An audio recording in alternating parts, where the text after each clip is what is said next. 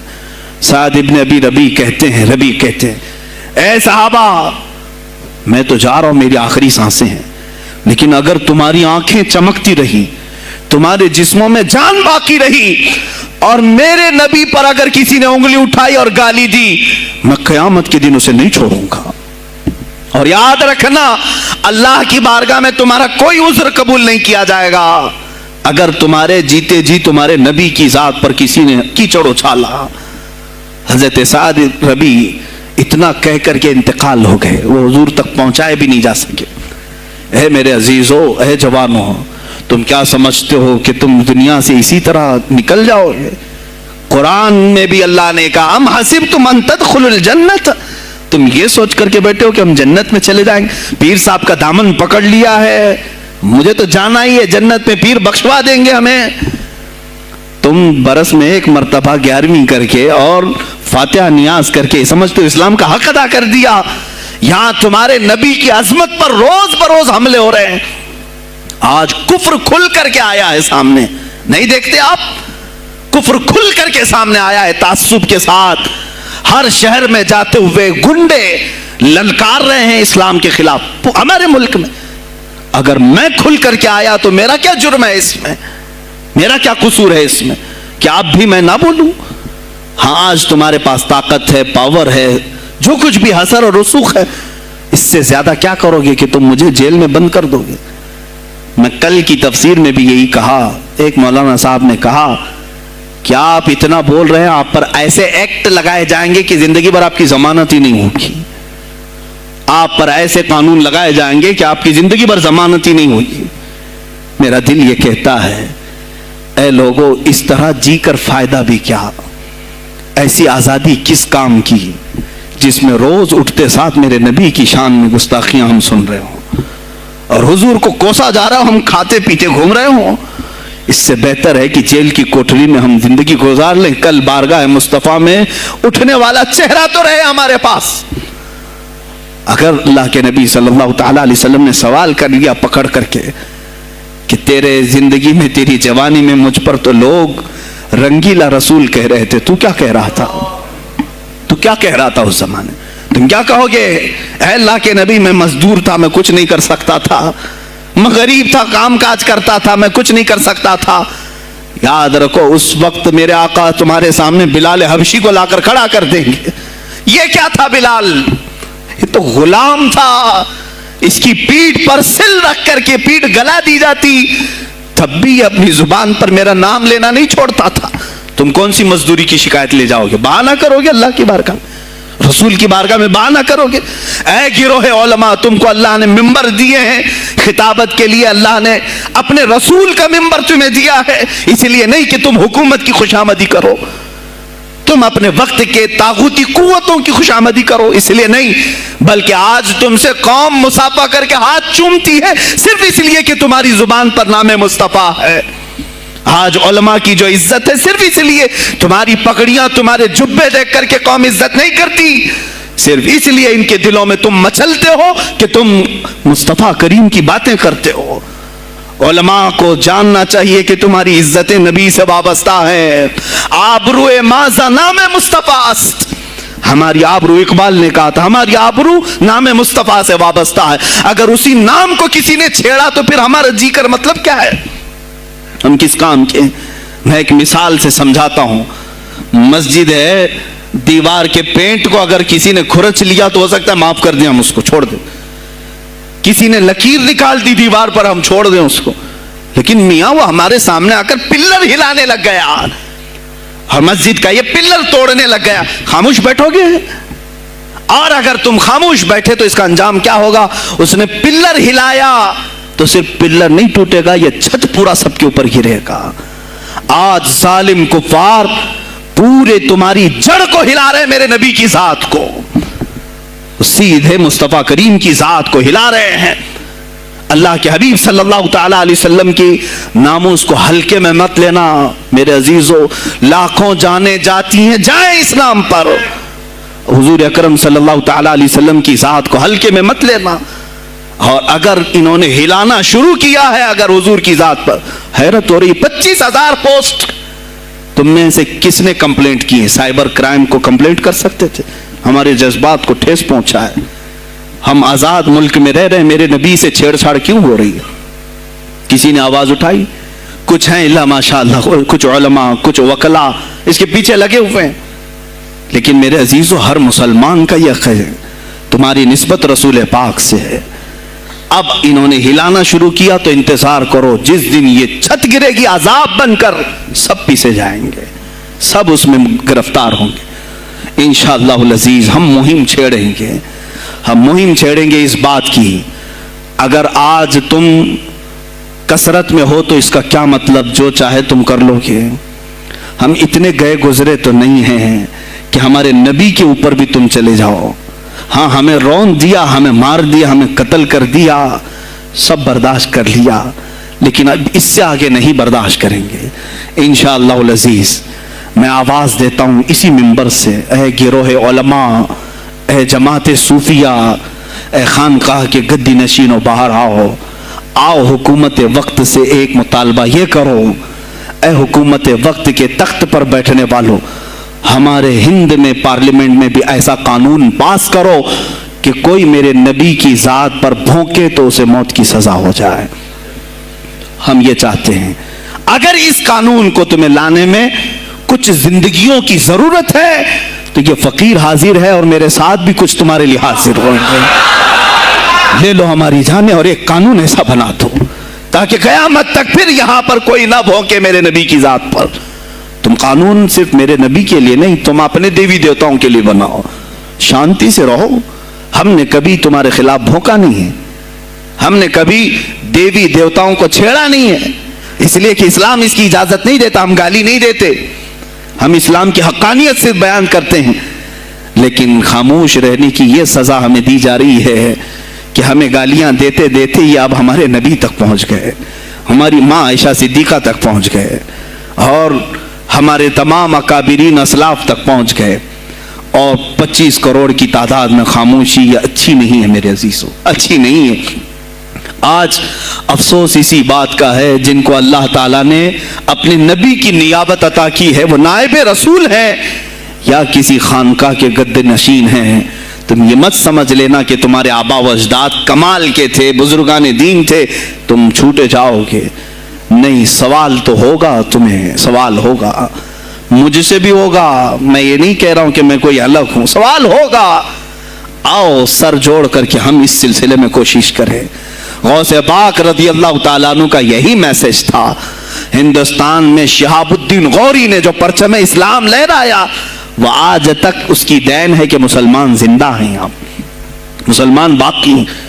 پوری دنیا میں نظام کو صحیح کرنے کے لیے آواز اٹھانا یہ بھی اولیاء کاملین کی بات ہے، ان کی صفات ہیں، صرف اپنی خانقاہ میں اللہ اللہ اور ذکر کرانا ہی ان کا کام نہیں تھا، وہ دلوں کو تو دھلتے ہی تھے، لیکن جو نظام سنبھال رہا ہوتا اس کی باغ ڈور کو بھی دھلتے تھے، اس کی بھی صفائی کرتے تھے۔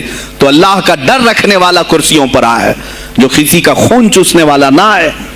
عزیزان گرامی وقار، اپنے سیاسی شعور کو بھی بیدار کرو، سیاست کو سمجھو، تم کب تک استعمال ہوتے رہو گے؟ اب اس میں علماء کو بھی آنا چاہیے کہ ان کے سیاسی شعور کو بیدار کرے۔ تمہارے ساتھ آج جو کھیل کھیلا جا رہا ہے، تم ہر ایک کی جے وجے کرتے ہوئے ہر پارٹی کے پیچھے جاتے ہو، تم نے آج تک اپنا قائد نہیں ڈھونڈا، اپنا قائد نہیں ڈھونڈا۔ اور ان کو دیکھو، وہ کہتے ہیں کہ اگر پیٹرول 200 لیٹر بھی ہو جائے تو ہمارے قائد تو یہی ہیں، اس لیے کہ ہمارا ہم مذہب ہے، وہ ہمارے مذہب کی بات کرتا ہے۔ تمہارا کون ہے میرے عزیز؟ تم کسی پر متفق نہیں ہوتے، اور جو تمہارے لیڈر ہیں وہ کسی اور کے پلو میں چھپے ہوئے ہیں، ہاں کسی اور کی گود میں بیٹھے ہوئے ہیں، جا جا کر کے یہ سارے مسلمانوں کو کسی اور کے ہاں بیچ کر کے آتے ہیں۔ یہ سیاسی شعور بیدار کرو۔ مجھے معلوم ہے میری یہ باتوں کا سخت سے زیادہ ایکشن کون لے گا، مجھے معلوم ہے، سب سے زیادہ کس کو کھلبلی مچے گی وہ بھی مجھے معلوم ہے، اسی لیے کہ میں ان سیکولر پارٹیوں کے بارے میں بول رہا ہوں جو چہرہ سیکولر بتا کر کے ہم آپ سب کے ووٹ لے کر کے چلے جاتے ہیں۔ اور پھر مجھے بتاؤ جن کو تم اپنا مسیحا سمجھ کر کے ان کے پیچھے جے جے کرتے گھومتے رہتے ہو, تمہارے مذہب پر آج کیا حملے نہیں ہوئے ہیں؟ کیا نہیں ہوئے؟ کشمیر آج تک جل رہا ہے. کہاں یہ کانگریس کیوں نہیں بات کرتی ہے جو پورے مسلمانوں کی مسیحا ہے؟ کہاں ہے وہ سماج وادی, وہ بی ایس پی, فلاں فلاں فلاں جو پارٹیاں جن میں سب مسلمان جاتے ہیں؟ کیا ان کو اتنا بھی شعور نہیں کہ وہ پارلیمنٹ میں اس کے خلاف بات کریں, کہیں کہ یہ مسلمانوں کے ساتھ ظلم ہو رہا ہے, ہم ان کے ووٹ لیتے ہیں؟ نہیں بات کریں گے, یہ صرف اور صرف تمہیں استعمال کرتے ہیں. اور انہیں معلوم بھی ہے ہم نے ان سب کو خریدا ہے, ان کے لیڈروں کے منہ میں اپنی زبان رکھی ہوئی, یہ کوئی بولے گا نہیں, انہیں معلوم ہے. تمہیں یہ اندازہ نہیں میرے عزیزو, آج میں بولوں تو لوگوں کو تکلیف ہوگی. کشمیر کے ایسے حالات ہیں, رو رہے ہیں وہاں پر. ایک مولانا ہے, مسجد کے امام ہیں, انہوں نے کہا باضابطہ حلفیہ کہا نوجوان میرے پاس نماز کے لیے آتا تھا, اس نے یہ کہا کہ حضرت کیا سوسائڈ کرنے کی اجازت ہے؟ کہا کیوں؟ کہا میرے گھر میں کچھ لوگ داخل ہوئے, میں ان کا نام ذکر نہیں کر رہا ہوں, کچھ لوگ داخل ہوئے, مجھے ہاتھ باندھ کر کے کھڑا کیا, میری ماں اور میری بہن کو ننگا کیا, میرے سامنے کپڑے اتارے اور ان کی عزت لوٹی, اور اس کے بعد مجھے ہاتھ کھول کر کے چھوڑ دیا. مجھے بتائیں اس کے بعد بھی جینے کا کوئی مقصد رہتا ہے؟ مجھے بتائیں اس کے بعد بھی جینے کا کوئی حاصل ہے؟ یہ سب تمہارے ساتھ بھی ہوگا. جہاں میجورٹی ان کی مسلمانوں کی تھی وہاں یہ ننگا ناچ کر کے دکھایا ہے, تو یہاں تو تم بہت قلت میں ہو, تمہارے ساتھ بہت کچھ ہو سکتے ہیں اب بھی اگر خاموش رہے. اسی لیے میں بار بار کہتا ہوں, اٹھو وہ گھر نہ حشر نہ ہوگا پھر کبھی, دوڑو کہ زمانہ چال اپنی چل گیا. تم اپنی سیاست کو منتخب کرو, تم اپنی قیادت کو منتخب کرو, اور اگر ابھی بھی سیاسی لاشعوری کی زندگی گزارتے رہو گے, لقمے بنتے چلے جاؤ گے, یہ کھاتے چلے جائیں گے. بات میں سلطان الاولیاء غوث پاک کی کر رہا تھا, لیکن مجھے یہ حالات پر گفتگو ضرور کرنی ہے, اس لیے کہ مجھے معلوم نہیں ہے کہ میری زبان پر کب تالے لگائے جائیں گے یا میری گردن پر کب چھری پھیری جائے گی, مجھے اس کا اندازہ نہیں. لیکن اے مسلمانوں, تم میری ذات سے الجھتے ہو تو الجھ جاؤ, مجھے اگر بلیم کرتے ہو, تانے مارتے ہو تو مار لو. چند دنوں کی بات ہے, جب تک میری سانسیں چل رہی ہیں تب تک مجھے گالیاں دو گے, لیکن جس دن میں بھی دنیا سے جاؤں گا اس دن تم ہماری باتیں یاد رکھو گے, اس دن یاد کرو گے. مجھے اپنے بچوں کو یہی بتانا ہے کہ اب وہ دور آیا ہے جہاں ممبروں سے بھی بولنے میں اب گھبراہٹ ہے. لوگ اپنے خوف کے مارے ایسے ہیں کہ اپنی روزی روٹی کے چکر میں میرے مصطفیٰ کی گالیاں سننا برداشت کر رہے ہیں. دیتا ہے دینے دو نا, ہمارا کیا بگڑتا ہے. اس پوزیشن میں تم آئے ہو آج, تمہارا امام جب اتنا بزدل ہے تو تمہارے دلوں میں کون سا ایمان باقی رہ جائے گا. اس لیے شعور پیدا کرو. اگر اولیاء کی نسبت تمہارے دل میں ذرا برابر بھی باقی ہے تو اٹھو میرے عزیزو, آپ قیامت کے دن جواب دہ ہوں گے میرے نبی صلی اللہ تعالی علیہ وسلم کی عظمت پر. آج جو حملے ہو رہے ہیں یہ ہماری زندگی کا سب سے بڑا ایشو ہے. آج مطالبے کرو, مانگو تو کس چیز کو مانگو؟ بس یہ ہے کہ میری نبی کی عزت سلامت رہے, مجھے دنیا میں اور کچھ نہیں چاہیے. اتنا مطالبہ تو کر سکتے ہو, اتنا مطالبہ کرو, اور پھر دیکھو میرے مصطفیٰ کی طرف سے انعام کیا ملے گا, اللہ کی طرف سے انعام کیا ملے گا. ارے وہ مرد قلندر جو پاکستان میں ابھی شہید ہوا, کس بات کا اعلان کرتا تھا, کس کو پکارتا تھا, کس کو للکارتا تھا؟ صرف یہی تو بات کرتا تھا کہ تاجدار ختم نبوت, اور میدان میں معذوری کے ساتھ بھی آ کر کہتا تھا لبیک یا رسول اللہ, اے اللہ کے رسول میں حاضر ہوں, میں حاضر ہوں, اپنی جان لے کر آیا ہوں. اور تم یاد رکھنا تمہاری ٹانگیں تو سلامت ہے, کل بروز قیامت ہو سکتا ہے تمہارا سامنا اس خادم حسین سے ہو, تمہاری ٹانگیں دیکھ کر کے پوچھی جائیں گی. معذور ہونے کے بعد جب کوئی میدان میں میرے نبی کی عظمت پر پہرا دینے کے لیے آ سکتا ہے تو تم نے اپنی ٹانگیں کس کام کے لیے رکھی تھی؟ میرے عزیزوں, میں نے جتنی طاقت مجھے اللہ نے دی میں بول رہا ہوں, اب اس کے بعد کا محاذ تمہیں سنبھالنا ہے, آگے کی ہماری فکروں کو تمہیں لے جانا ہے. شاید اس زمانے میں ہم جی رہے ہیں جہاں اتنی آزادی نہیں ہوگی, چھوٹی سی بات کو آج بہت بڑا بنا کر کے اسے ختم کیا جاتا ہے، لیکن مجھے اندازہ ہے اس بات کا، ہندوستان کی آزادی میں بھی میرے اکابرین میں 30,000 علماء نے اپنی جانیں دی ہیں۔ کشمیر سے لے کر دلی تک ہر درخت پر ایک عالم کی لاش لٹکی ہوئی تھی، ان کی جانیں، ان کی قربانیاں رائے گاہ نہیں گئیں۔ 70 سال سے ہم مزے لے رہے ہیں، ان کی قربانیاں ہیں یہ۔ علامہ فضل حق خیر آبادی کو انڈمان نکوبار پوری زندگی کے لیے قید کر کے ختم کر دیا گیا، مزار بھی وہیں پر ہے آج۔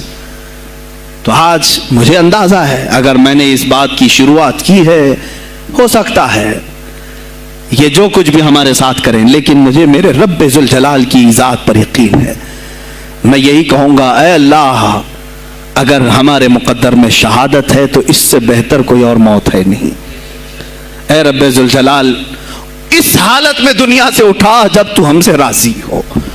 اگر تو نے ہمارے لیے ایک لمحے کے لیے بھی ناراضی ہے، مولا پھر ہمیں مہلت دے دے کہ تجھے راضی کر کے جائے، تجھے راضی کر کے جائے۔ میرے مصطفیٰ صلی اللہ تعالیٰ علیہ وسلم کو قبر میں ہمیں دیکھنا ہے، اس لیے ہم قبر میں جا رہے ہیں، لیکن اس حال میں دنیا سے جائیں کہ ان کی عظمت پر کچھ بول تو سکیں، ان کی ناموس پہ کچھ کر تو سکیں۔ عزیزان گرامی، سلطان الاولیاء شہین شاہ بغداد رضی اللہ تعالیٰ عنہ کی ذات پر جو ان کی کرامات ہیں، وہ ساری چیزیں پھر کبھی میں ذکر کروں گا۔ آج اسی پر میں اختتام کرتا ہوں، اسی پر جیو اور اسی پر مرو۔ انہیں جانا انہیں مانا، نہ رکھا غیر سے کھا، للہ الحمد میں دنیا سے مسلمان گیا۔ آج لے ان کی پناہ، آج مدد مانگ ان سے، پھر نہ مانیں گے قیامت میں اگر مان گیا۔ اس لیے کہ رسول پاک صلی اللہ تعالیٰ علیہ وسلم کے سوا کوئی اس قیامت کے میدان میں تمہارا دستگیر نہیں ہے۔ جب تک وہ تیری سفارش نہ کریں، اللہ بھی تجھ سے کلام کرنے والا نہیں ہے۔ جب امام اہل سنت نے یہاں تک کہہ دیا خلیل و نجی مسیح و صفی سبھی سے کہیں نہ بنی، یہ بے خبری کی خلق پھری کہاں سے کہاں تمہارے لیے، رسول پاک ہی کے لیے تم وہاں پر بھی اٹھائے جاؤ گے۔ میں یہی میسج دے کر کے جاؤں گا جو میرے مرشد گرامی نے آخری وقت دیا تھا، زندگی یہ نہیں کسی کی کسی کے لیے، زندگی ہے نبی کی نبی کے لیے۔ نا سمجھ مرتے ہیں زندگی کے لیے، نا سمجھ مرتے ہیں زندگی کے لیے، جینا مرنا ہے سب کچھ نبی کے لیے۔ بلحوث سن، سیم و زر کی بندگی اچھی نہیں۔ بلحوث کہتے ہیں ہوس کا پجاری، خواہشات کا پجاری۔ میرا مرشد یہ کہہ کر گیا ہے ہمیں، بلحوث سن، سیم و زر کی بندگی اچھی نہیں، ان کے در کی بھیک اچھی، سروری اچھی نہیں، ان کے در کی بھیک اچھی، سروری اچھی نہیں۔ اور کہتے ہیں جو پیا کو بھائے اختر وہ سہانا راگ ہے، جو پیا کو بھائے اختر وہ سہانا راگ ہے، جس سے ناخوش ہو پیا وہ راگنی اچھی نہیں۔ جو میرے نبی کو ناپسند آئے وہ بات ہی اچھی نہیں، جو میرے نبی کو ناپسند کام ہو وہ کام ہی اچھا نہیں، جس سے ناخوش ہو پیا وہ راگنی اچھی نہیں۔ وآخر دعوانا الحمدللہ رب العالمین۔ السلام علیکم۔ خدمت پہ لاکھوں سلام، مصطفیٰ جان رحمت پہ لاکھوں سلام، شمع بز میں ہدایت پہ لاکھوں۔ غوث اعظم کا دیکھو ذرا مرتبہ، ایک اشارے سے مردوں کو زندہ کیا۔ آج بھی لوگ کہتے ہیں غوث الورا، غوث اعظم امام التقیٰ والنقیٰ، جلوہ شان قدرت پہ کاش محشر میں جب ان کی آمد ہو اور بھیجے